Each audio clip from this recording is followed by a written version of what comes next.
What's going on? My name is Russ Hawkins, and I'm an athletic restoration coach. And if you've ever been told your core is weak, your plank is bad, your abs aren't firing, I want to show you something that changes the whole conversation. Because the problem isn't that your core is weak, it's that your core is offline, and there's a big difference. A weak muscle can be trained. An offline muscle won't respond to training, no matter how many planks, dead bugs, or hollow holds that you do. And I'm going to map out exactly why that happens, what shuts it down, and how to bring it back online in the right order. So grab a pen, because by the end of this, you're going to see your body completely different. And here's what most people get wrong. They hear core and they think six-pack, which is aesthetically pleasing, it's cool, but they think the rectus abdominis, the front wall. But your real core is a pressure system. Think of it like a canister. The top of the diaphragm, the bottom is your pelvic floor, and the front and sides are your TVA, the transverse abdominis. The back wall is your multifidus. When the system works correctly, every breath you take creates intra-abdominal pressure, or IAP. That IAP is what gives your spine stiffness before you move. So instead of you having to brace for impact or brace before you do a squat or deadlift or any type of hinge, your core is already working in your favor. So it fires your transverse abdominis automatically, so you really don't have to think about it. And when the diaphragm is dysfunctional, locked in an elevated position, your breathing pattern is off, that pressure system collapses, and when the pressure system collapses, the TVA goes offline. It's not weak, it's offline. So again, your core isn't weak. When it means it's offline, it needs a signal, a neuromuscular re-education required. And here's the pattern below.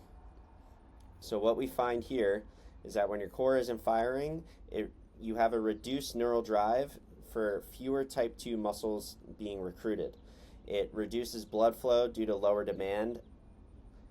It impairs nutrient and oxygen delivery and waste removal. It replaces muscle tissue with fibrous tissue and fat, and it decreases your strength, power, and function. Increases stress, okay? Now, what that happens is we fall into the sequence, and it starts here, which is your nervous system threat response. Now, when there's a threat signal, your diaphragm elevates and locks, breathing shifts from your belly into your chest, and this shows short, shallow cycles. Your IAP drops, the pressure system deflates, and you lose the automatic stiffness that should precede every single movement. Your TVA can't fire, but here's the key.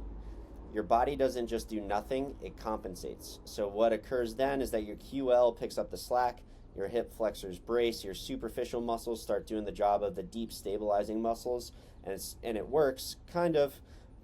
You could still move, you could still train, but you're moving on a foundation that isn't solid. And this entire chain starts at the diaphragm, not the core, not the glutes, the diaphragm. And now here's why everything you've tried doesn't necessarily work. When the TVA goes offline, it doesn't respond to voluntary contraction cues, okay? So bracing your core means pulling your belly button in. These cues require the TVA to be on the network, so your nervous system. If it's been, so to speak, jumped off, those cues go nowhere.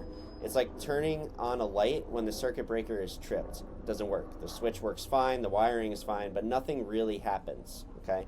So every plank, every ab exercise, you're training the light switch, not the breaker. And the quadratus laborum that keeps compensating, if you stretch it, you're going to get maybe 20 to 60 minutes of relief, and then it's right back on, right? Because the QL is tightening for a reason. It's protecting an unstable spine. So stretching the QL is like turning off the fire alarm instead of putting out the fire, okay? So what we find next is how we reverse the order of the shutdown. And step 1 is to restore diaphragmatic breathing.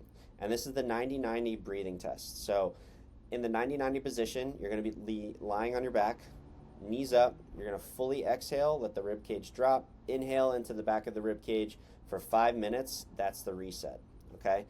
Then you're going to rebuild the IAP, okay, through dead bugs, but only once the diaphragm is back online. If you rush this step, you're back to the light switch problem. You're going to cue the TVA. Now and only now your voluntary cues have a live circuit to fire into. So bracing your core actually works. And then you're going to load the system. Carries, presses, hinges. The transverse abdominis auto fires as a stabilizer the way it was designed to. Same muscles, completely different outcome because you started at the right place. So here's a quick self-test for you. You're going to lie on your back, one hand on your chest, one on your belly. Take a normal breath.